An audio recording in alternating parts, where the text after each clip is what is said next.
press and politics are the two things that have monopolized my attention for a long time. If you were going to give the opening lecture, what's the first thing you'd tell students about that relationship today? Well, tell the truth. And most politicians don't. And a lot of newspapers don't because they don't know the truth. Yeah, that's really the jam we find ourselves in. We're the best newspapers. We're trying to find the truth. And we have a limited amount of time and limited sources. I mean, if the President of the United States looks you in the eye and says he can't tell you the truth about Watergate because it involves national security, you got to run it. But it's a lie. What are the 4 or 5 jobs you've had in your life? Well, they've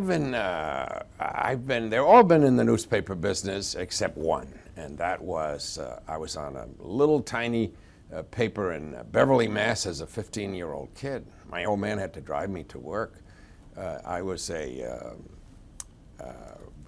helped start a newspaper in New Hampshire, small weekly paper. I was a reporter for the Washington Post. For 2 sort of odd years, I was a diplomat. I was the press attaché in the American Embassy in Paris. Generally accepted a disastrous diplomat. And then I've been a foreign correspondent for Newsweek and for the Washington Post since 1965. What's your hometown? Washington. Boston I was born in. How long did you live there? Well, I lived 20 years. I couldn't wait to get out. It's a lovely city now. But I couldn't wait to get out and get going, see some interesting people and do some interesting things.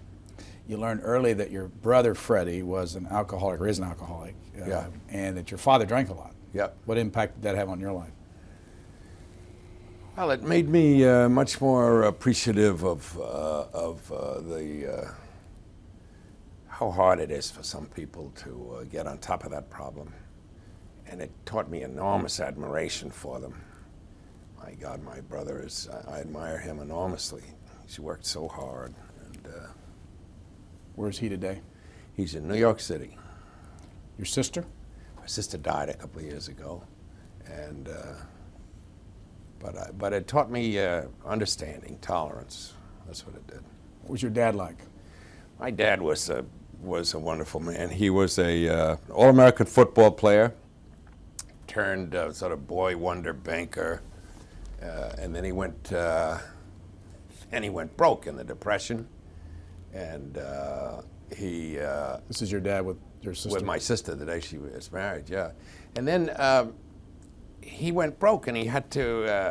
He became the manager of the cleaning force and the janitor force at the Museum of Fine Arts in Boston.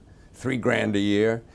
Before that, and this was a guy who had made pretty good dough, and then he sold. One of his friends had invested in a commercial deodorant called Sanavan. It was a crystal that turned purple when you put water in it. And he scrubbed out an entire railroad car, the Boston Main Railroad, to try to sell it. He worked hard. And he didn't talk very much, but he had a fantastic sense of humor and a great gift for words. He didn't say much, but when he said it, it was worth listening.